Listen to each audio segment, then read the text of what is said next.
তা এই ভিডিওতে আমি বলেছিলাম যে রাইম স্কিম আর এই সনেটটার স্ট্রাকচার কী আছে সেটা নিয়ে আলোচনা করব, কিন্তু আমার মনে হলো একবার পুরো কবিতাটাই গো থ্রু করে দেওয়া ভালো। তা এটা কবিতাটার নাম কি? Shall I compare thee to a summer's day. কবির নাম উইলিয়াম শেক্সপিয়ার। William Shakespeare. তা এটি একটি শেক্সপিয়ারের সনেট। এটি একটি শেক্সপিয়ারের sonnet. This poem is divided into 3 quatrain. ভালো করে খেয়াল করে দেখো তোমরা, যেখানে দেখো 3টে কোয়াট্রেন আছে। এই ডেট পর্যন্ত একটা, আনট্রিমড পর্যন্ত, ডেট পর্যন্ত একটা কোয়াট্রেন, আবার এখান থেকে সামটাইম থেকে আনট্রিমড পর্যন্ত আর একটা কোয়াট্রেন, বার্থ থেকে গ্রোয়েস্ট পর্যন্ত আর একটা কোয়াট্রেন। মোট তাহলে 3টে কোয়াট্রেন আছে, 3 কোয়াট্রেন্স। আর দেখো শেষে দুটো কনক্লুডিং কাপলেট আছে, 1 আর 2 রাইমড কাপলেট। তাহলে this poem is divided into 3 quatrains and a couplet. 3 quatrains and a couplet. তা কবিতাটি শুরু হচ্ছে, কবি বলছেন এই কথা, shall I compare thee to a summer's day. যে কবি এখানে জিজ্ঞাসা করছে আমি কি তোমাকে, দি মিন্স ইউ, দি হচ্ছে কাব্যিক শব্দ, যার সিম্পল ইংলিশ হচ্ছে ইউ, যেটা ব্যবহৃত হয় প্রচলিত সেটা হচ্ছে ইউ। তাহলে shall I compare you with to a summer's day, মানে আমি কি তোমাকে একটি গ্রীষ্মের দিনের সঙ্গে তুলনা করতে পারি? অ্যাকচুয়ালি উত্তরটা হবে না, তুলনা করতে পারি না। কী কারণে পারি না? Thou art more lovely and more temperate, because you are, thou art means you are more lovely and more temperate. মোর টেম্পারেট মানে means more gentle. You you are means who is thou here, এখানে thou কে? Poets friend হচ্ছে এখানে দাও। কবির যে mail beloved friend, যাকে উদ্দেশ্য করে তিনি এই কবিতাটা লিখছেন, তাকে এখানে দাও বলে মেনশন করা হয়েছে, উল্লেখ করা হয়েছে। যে কবির বন্ধু হয় ইউ আর মোর লাভলি। কবির বন্ধু মানে কবি তার বন্ধুকে বলছে you are more lovely and more temperate than a summer's day, so I should not compare you with a summer's day. আমার উচিত হবে না তোমাকে একটি সামার্স ডের সঙ্গে তুলনা করা। Rough winds do shake the darling birds of মে। গ্রীষ্মকালে ঝোড়ো হাওয়া বয়। রাফ উইন্ডস মানে ঝোড়ো হাওয়া, গ্রীষ্মকালে ঝোড়ো হাওয়া বয়, সেটি নষ্ট করে দেয় the darling birds of May. May মাসের যে ডার্লিং বার্ডস, ডার্লিং মানে হচ্ছে খুবই প্রিয়, বার্ডস মানে কুড়ি, খুবই প্রিয়, খুবই লাভাবেল যে কুড়িগুলো আসে, ফুলের কুড়ি, সে ফুলের কুড়িগুলি, মে মাসের ফুলের কুড়িগুলিকে রাফ উইন্ডস, ঝোড়ো হাওয়া একদম ডিস্ট্রয় করে দেয়। তাই এইগুলো হচ্ছে সামার্স ডে ড্রব্যাকস। তাই আমার তোমাকে গ্রীষ্মের দিনের সঙ্গে তুলনা করার কোনো মানে হয় না। গ্রীষ্মের দিনের সঙ্গে তুলনা আমি এই কারণেই করব না, কারণ গ্রীষ্মের দিনের অনেক ধরনের মানে ড্রব্যাকস আছে। ড্রব্যাকস মানে হচ্ছে ত্রুটি আছে, অন্যদিকে তুমি কিন্তু একেবারেই ত্রুটিহীন, flawless. And summer's lease hath all too short a date.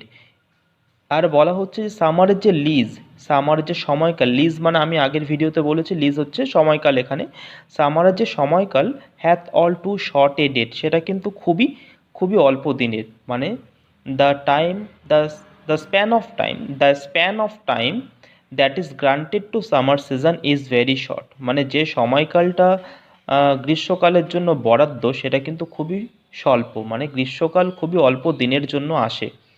এই কারণে বলছে সামার্স ডে নিঃসন্দেহে খুবই বিউটিফুল টাইম, কারণ আমি আগে বলেছি যে ইউরোপিয়ান কান্ট্রিতে ওটা সামারটা খুব এনজয় করে। তা সামার্স ডেটা খুবই মানে বিউটিফুল একটা সময়, কিন্তু তা হলেও কী হয়েছে, এই সিজনটা কিন্তু খুবই শর্ট লিভড। তাই এটাও কিন্তু একটা ড্রব্যাকস। তাহলে ড্রব্যাকস আমরা অলরেডি একটা জেনেছি যে এই সময় রাফ উইন্ডস মে মাসের ডার্লিং বার্ডসগুলোকে নষ্ট করে দেয়। অন্যদিকে আরেকটা জানলাম যে সামারের যে সময়কাল সেটা কিন্তু খুবই শর্ট লিভড। সামটাইম, এবার দ্বিতীয় quatrain, sometime too hot the eye of heaven shines. মাঝে মধ্যে টু হট, খুব উজ্জ্বলভাবে, আই অফ হেভেন বলেছি, আই অফ হেভেন কি? Sun. Eye of heaven refers to the sun. খুব উজ্জ্বলভাবে সূর্য কিন্তু শাইন করে। এটা কখন? গ্রীষ্মকালে। And often is his gold complexion dimmed, এবং প্রায় ওর যে গোল্ড কমপ্লেকশন, ওর কমপ্লেকশন মানে বর্ণ, ওর গায়ের রং, সেটা কিন্তু গোল্ডেন, সূর্যের গায়ের রং কিন্তু গোল্ডেন, সেটা ওর যে গোল্ডেন কমপ্লেকশন সেটা ডিমড হয়ে যায়।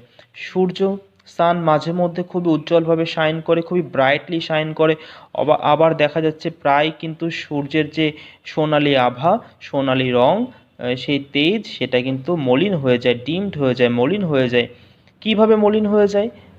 আমরা জানি when the sun when the sun is overcast, যখন সূর্যটা ওভারকাস্ট থাকে, ওভারকাস্ট মানে হচ্ছে মেঘ দ্বারা আচ্ছাদিত থাকে, মেঘ দ্বারা ঢাকা থাকে, তখন কিন্তু সূর্যের গোল্ডেন কমপ্লেকশনটা ডিমড হয়ে যায়।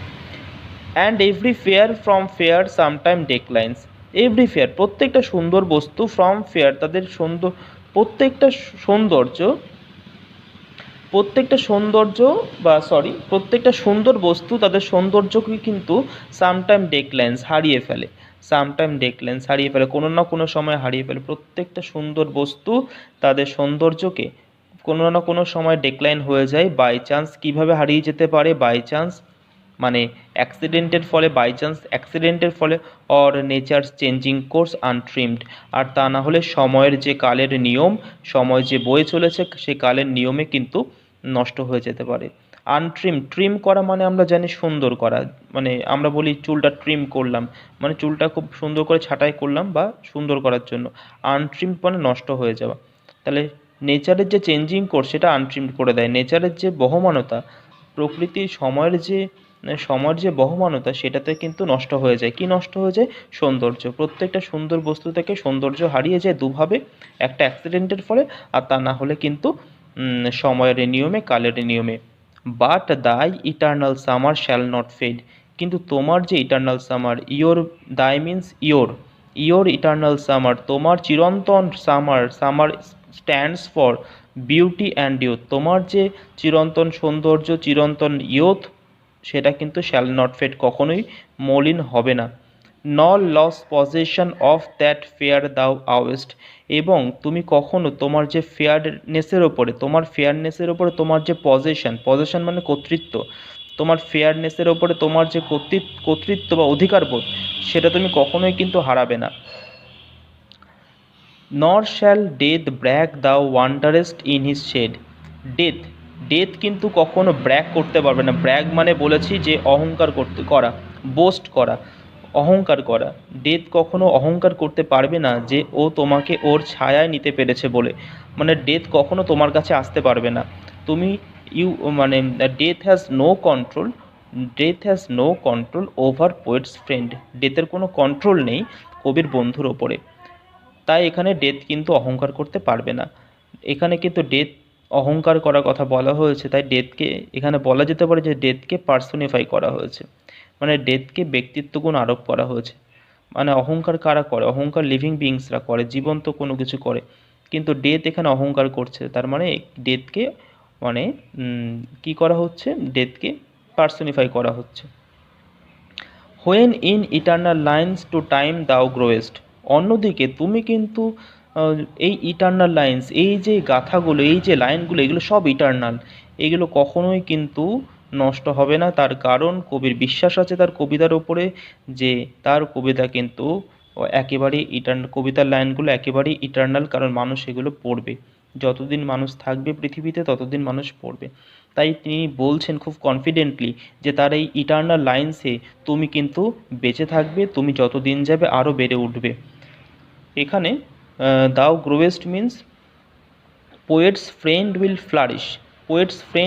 ফ্লারিশ থ্রু দিস পোয়েম, এই কবিতার মধ্যে দিয়ে কবির বন্ধু কিন্তু ফ্লারিশ করবে, কবির বন্ধু সৌন্দর্য, his friend's beauty will flourish through this poem. So long as men can breathe, যতদিন মানুষ নিঃশ্বাস নেবে, যতদিন মানুষ নিঃশ্বাস নেবে, অর আইস ক্যান সি, অথবা চোখ দিয়ে দেখবে, তার মানে যতদিন পৃথিবীতে মানুষের অস্তিত্ব রয়েছে, as long as human race exist, যতদিন মানুষের অস্তিত্ব রয়েছে এই পৃথিবীতে, সো লং লিভ দিস, ততদিন এই কবিতাটা কিন্তু ততদিন বেঁচে থাকবে। তার মানে এই কবিতাটা কিন্তু অমর কবিতা।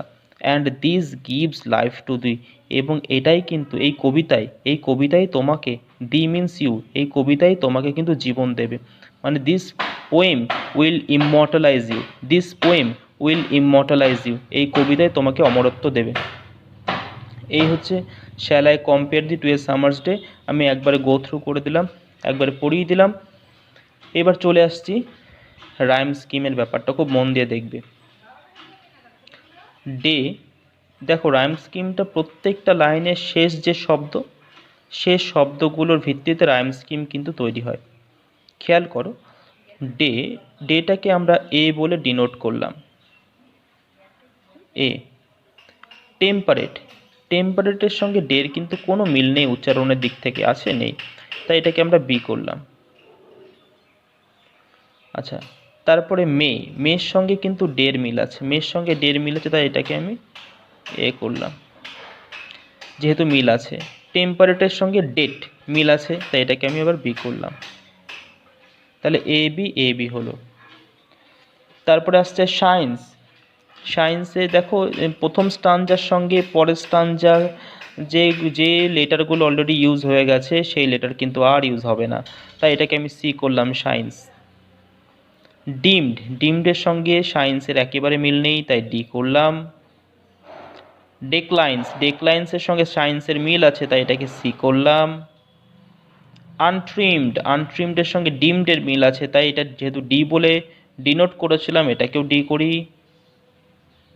আবার নতুন লেটার নিয়ে আসবো, যেহেতু পরের স্টানজা। ফেড, এটাকে আমি ই করলাম। আওয়েস্ট, মিল নেই, ফেডের সঙ্গে আওয়েস্টের মিল নেই, এফ করলাম। শেড, শেডের সঙ্গে গ্রোয়েস্টের শেডের সঙ্গে ফেডের মিল আছে, শেডের সঙ্গে ফেডের মিল আছে, তাই এটাকে ই করলাম। গ্রোয়েস্টের সঙ্গে আওয়েস্টের মিল আছে, তাই এটা এফ করলাম। তাহলে ইএফ হলো। এইবার আবার নতুন একটা লেটার সি, ইএফ এর পরে জি আছে, জি করলাম। সির সঙ্গে দির মিল আছে, এটাকেও জি করলাম সেই কারণে। তাহলে কি দাঁড়ালো রাইম স্কিমটা? A B C D E F G G. তাহলে A B C D E F G. তাহলে এই হলো রাইম স্কিম। আর একবার বলি, এই কবিতাটা 3টে কোয়াট্রেইন এবং একটি কাপলেট দ্বারা বিভক্ত হয়েছে, বা এর স্ট্রাকচারটা হচ্ছে this poem is divided into 3 quatrains and a couplet. আর এই কবিতার রাইম স্কিমটা কি আছে? A B C D E F G. এই কবিতাটা কাকে ডেডিকেট করেছেন কবি? এই কবিতাটা তার বন্ধু, this poem is addressed to poet's male beloved friend, probably mister WH কেই ডেডিকেট করে তিনি এই কবিতাটা লিখেছেন। নেক্সট ভিডিওতে এই কবিতা থেকে কি প্রশ্ন হতে পারে, MCQ, SAQ এবং ব্রড কোশ্চেন কি হতে পারে, সেটা নিয়ে আলোচনা করব।